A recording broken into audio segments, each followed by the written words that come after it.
Hello, my name's Simon Berry and I've been asked to put some questions to Mathew Taylor, the Chief Executive of the RSA, on behalf of Yoosk members. Mathew, before he became Chief Executive of the RSA, was Chief Political Advisor to Tony Blair, so he knows one or two things about politics as well. Mathew, thank you very much for spending some time with us to answer these questions from Yoosk members. The first one I've got here relates to the way we live in the UK.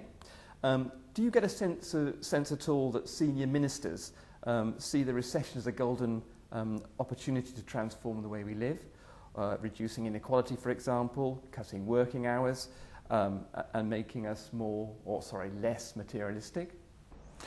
I think there are kind of two discussions taking place in government, and I think it's appropriate that they should.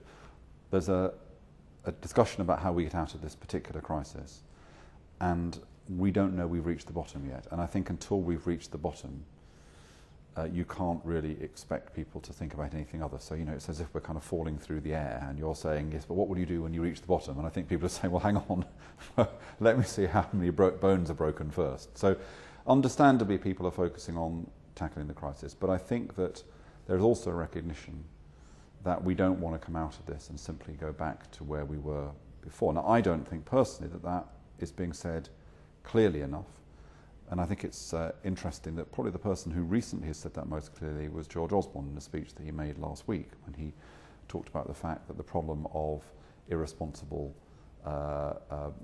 financial practices was not unrelated to the fact that too many of us were in debt and too few of us were saving. So that's one aspect of this.